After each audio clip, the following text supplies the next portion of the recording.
दोस्तों ये बात है 5 अप्रैल 1722 की, जब एक यूरोपियन एक्सप्लोरर जैकोब ब्रेगोविन अपनी कश्ती में सफर करते हुए गलती से एक नए और अजीबोगरीब आइलैंड पर जा पहुंचा। जैकोब ने देखा कि इस आइलैंड पर पत्थर से बने बहुत बड़े बड़े स्टैचू समुद्र की तरफ पीठ और आइलैंड की तरफ मुंह किए खड़े हैं। गैर मामूली बड़े सर वाले इन स्टैचूज को इंतहाई महारत से पत्थरों को तराश करके बनाया गया था। जैकोब ये सब देखकर बहुत ही हैरान हुआ। जिस दिन ये आइलैंड डिस्कवर हुआ था वो दिन ईस्टर संडे का दिन था, इसलिए इसे ईस्टर आइलैंड का नाम दिया गया।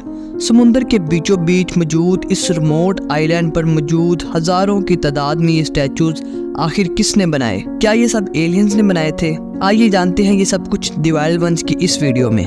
दोस्तों जैकोब इन देव कामत स्टैचूज को देखकर हैरान तो हुआ ही, लेकिन उसने अपने साथियों के साथ इस आइलैंड को मजीद एक्सप्लोर करना शुरू कर दिया। उन्हें मालूम हुआ कि ये जजीरा ना सिर्फ चंद स्टैचूज बल्कि कई हजार स्टैचूज से बड़ा पड़ा है।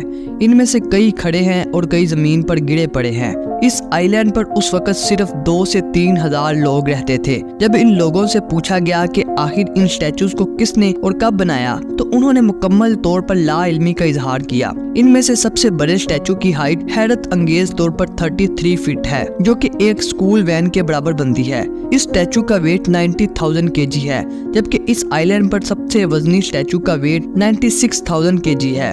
इन स्टैचूज पर अर्ली रिसर्च करने के बाद ये मालूम हो चुका था कि इन्हें इनकी मौजूदा जगह पर नहीं बनाया गया, बल्कि किसी और जगह तैयार करके यहाँ लाया गया था। दोस्तों ईस्टर आइलैंड की अगर लोकेशन की बात करें तो ये चिली के साहिल से बहुत दूर गहरे पैसिफिक ओशन के बीचों बीच वाक़या है। ये आइलैंड दुनिया की तन्हा तरीन जगहों में से है जहां इंसानी आबादी मौजूद है। इसके चारों तरफ कई हजार किलोमीटर तक सिर्फ पानी ही पानी है। ये आइलैंड चिली का ही हिस्सा है, लेकिन ये चिली से भी 4000 किलोमीटर दूर है। आज के दिन यहाँ पहुँचना सिर्फ हवाई जहाज के जरिए ही मुमकिन है, जो कि चिली से ईस्टर आइलैंड पहुँचने में 5 घंटे लगाता है। इन 5 घंटों के दौरान आपको चारों तरफ सिर्फ पानी ही पानी नजर आएगा। एक नॉर्मल साइज के शहर जितने बड़े इस आइलैंड पर 1043 स्टैचूज मौजूद हैं। इन स्टैचूज को मोई का नाम दिया गया है।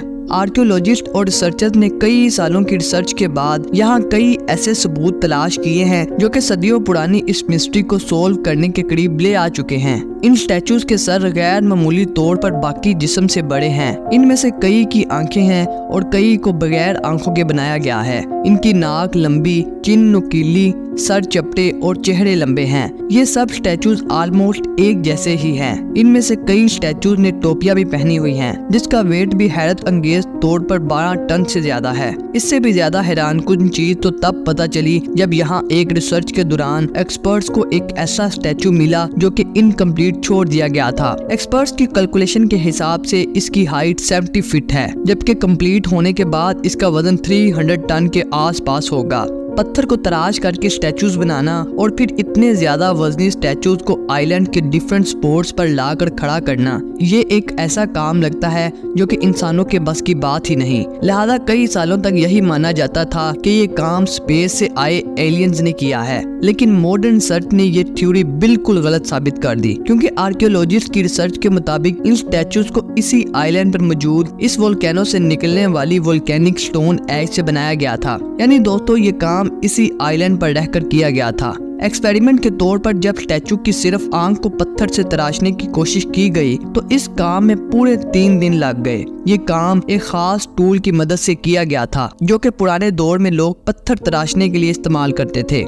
एक्सपर्ट की स्टडी के मुताबिक एक स्टैचू को तराशने के लिए 12 लोगों की टीम को कम से कम 1 साल का वक्त लग जाया करता था। रिसर्चर्स को पत्थर तराशने की कहानी तो समझ आ गई, लेकिन ये समझ नहीं आ रहा था कि आखिर इतने वजनी स्टैचूज को वोल्केनो साइट से कई किलोमीटर दूर आइलैंड के मुख्तलिफ जगहों पर कैसे पहुंचाया गया होगा, क्योंकि एक स्टैचू को लेकर जाना तो दूर की बात, इसे हिलाने के लिए भी 500 लोगों की जरूरत पड़ सकती है। ऐसे में इतने वजनी स्टैचूज आखिर कैसे पहुंचाए गए, ये सब जानने के लिए कई स्टैचूज पर एक बार फिर डीप स्टडी की गई। इस बार एक्सपर्ट्स ने बीच रास्ते पर गिरे स्टैचूज पर स्टडी करना शुरू की। सारे गिरे हुए स्टैचू में एक चीज बहुत ही कॉमन थी, और वो ये थी कि जो स्टैचूज किसी स्लोप पर गिरे हुए थे वो मुंह के बल गिरे थे, जबकि चढ़ाई पर गिरे हुए स्टैचूज पीठ के बल गिरे हुए थे। ये देखकर साफ जाहिर हो रहा था कि जब ये स्टैचूज ट्रांसपोर्ट किए जा रहे थे तो ये स्टैंडिंग पोजीशन पे थे। इस रिसर्च के बाद एक्सपर्ट्स का मानना है कि इन स्टैचूज को रस्सियों के साथ बांधकर पहले बैलेंस किया जाता था,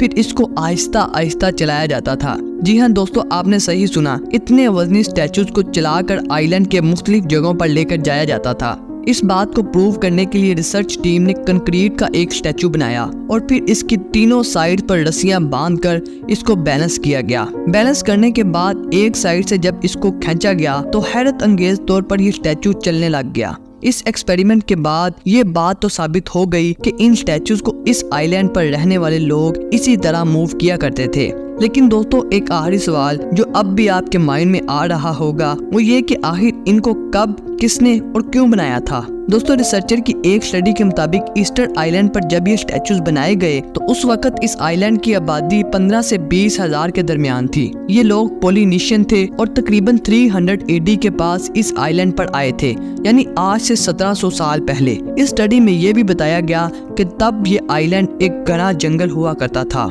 और यहाँ ज्यादातर पाम ट्रीज मौजूद थे, जिसके पोलन रिसर्चर को रिसर्च के दौरान बड़ी मिकदार में मिले हैं। एक्सपर्ट्स का मानना है कि पोलिनेशियन लोग फार्मर थे और उनको एक ऐसी जमीन चाहिए थी जहां वो खेती बाड़ी कर सकें और जहां उनको ये स्टैचूज बनाकर और मूव करने में आसानी हो। इसलिए उन्हीं लोगों ने इस जंगल को काट काट कर खत्म कर दिया। दोस्तों, इन स्टैचूज को उन लोगों ने रिलीजियस पर्पस के लिए बनाया था या कोई और वजह थी, इसके बारे में एक्सपर्ट्स की अपनी अपनी थ्योरीज हैं। आपको क्या लगता है, हमें कमेंट करके जरूर बताइएगा। उम्मीद है दिवालिल वंश की ये वीडियो भी आपको हमेशा की तरह पसंद आई होगी। अगर आप मजीद ऐसी इन्फॉर्मेटिव वीडियो देखना चाहते हैं तो हमारे चैनल दिवालिल वंश को सब्सक्राइब कर लें। मिलते हैं नेक्स्ट वीडियो में, तब तक अपना ख्याल रखिए। अल्लाह हाफिज।